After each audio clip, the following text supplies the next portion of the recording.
Nearly 2 years have passed since allegations of sexual misconduct against Hollywood producer Harvey Weinstein led to the Me Too movement. This morning, Erin Moriarty of 48 Hours takes stock with the journalists who broke the story. How you feeling today, sir? Really good.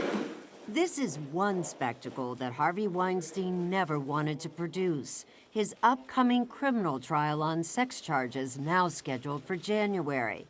It could be the final act for the 67-year-old disgraced movie mogul who has already lost his business, his marriage, and his Midas touch, in large part because of the work of two New York Times reporters. This was an example of journalism stepping in where other systems had failed. And one question that we've pursued from the beginning is, how did this producer manage to rack up 40 years of allegations without anybody finally stopping it? In a series of articles beginning in October 2017, Meghan, Twohey, and Jodi Kantor told stories of how Harvey Weinstein had pushed, even forced, women who worked for him into unwanted physical contact. Nobody was immune from sexual harassment. Even the most famous, shiny women and celebrities, including people like Ashley Judd and Gwyneth Paltrow, had been victims of this themselves. Weinstein has consistently said all the encounters were consensual. In a new book, Kantor and Twohey go into detail about what they uncovered and how difficult it was to get women who said they had been victimized to go public. Gwyneth Paltrow was a source early on, much earlier than I think I realized from reading the articles. She did play a much more active role than anybody's ever known, but it was hair-raising for her because Harvey Weinstein had been such an important influence. The story Paltrow told the reporters began with a meeting with Weinstein in a hotel room when she was in her early 20s. She had a fax from her agent saying, here's where you need to show up. So she went to the hotel room. The meeting was pretty unremarkable, but at the end of it, she says, he actually put his hands on her and said, let's finish in the bedroom. Paltrow says she refused and later confided in her boyfriend at the time, Brad Pitt.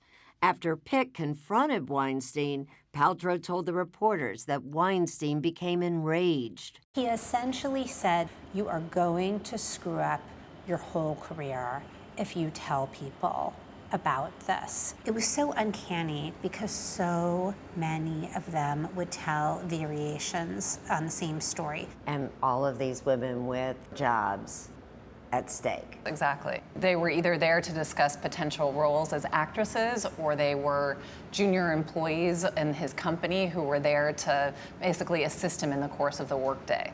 But initially, most, including Paltrow, wanted their stories to remain private. There are so many good reasons not to go on the record with a story like this. The famous women often felt like this will become a sleazy Hollywood sex story that I don't want to be a part of. Women who were unknown said, this will be the first Google search result for me for the rest of my life. I'll be tainted by this forever. Some women who wanted to talk couldn't. Weinstein silenced accusers with financial settlements, including non-disclosure agreements like this one. I think people would be astounded by how incredibly restrictive these settlements are. I mean, women can't tell each other what's happened. They can't tell their husbands. If they tell their therapists have to promise to never tell anybody. But finally, the reporters found a source within the Weinstein Company who would talk. Erwin Ryder, then a company accountant, had long been deeply troubled by his boss's behavior. This was Erwin's spot. He met Jodi Kantor regularly inside this restaurant just blocks from the Weinstein offices. He gave us some really essential information, and one document in particular that helped us finally break the story. The document was an internal memo written by a company literary scout on November 3, 2015, who described her own harassment and what she heard from colleagues. Female Weinstein employees, she wrote, are essentially used to facilitate his sexual conquests of vulnerable women who hope he will get them work. The note is proof, say Kantor and Twohey, that when company officials learned about Weinstein's behavior, they did little to stop it. They ended up being so focused on just this sort of limited view of liability of the company that they sort of ignored the broader moral problem that was in front of them. And in the end, the company was destroyed by that moral problem. And perhaps more shocking, the reporters say, there are famous feminist lawyers who, it turns out, were in the business of silencing women and even helping Harvey Weinstein. Including lawyer Lisa Bloom, who is also the daughter of women's rights attorney Gloria Allred.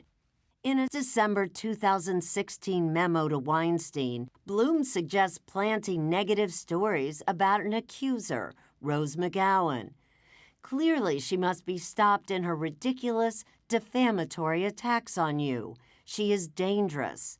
We can place an article ray her becoming increasingly unglued. We reached out to Bloom, who says working for Weinstein was a colossal mistake. She goes on to say, I decided that I would never again represent someone accused of discrimination, harassment, or abuse. The New York Times investigation spurred a tsunami of stories that took down men once thought too big to fall. But it was followed by a backlash from those who think Me Too has gone too far. There's absolutely a need to push forward with the systemic changes that make sure that both the accused and the accusers are adequately protected. And they say they suspect there's even more change to come. Because once secrets become public, you never know what is going to happen next.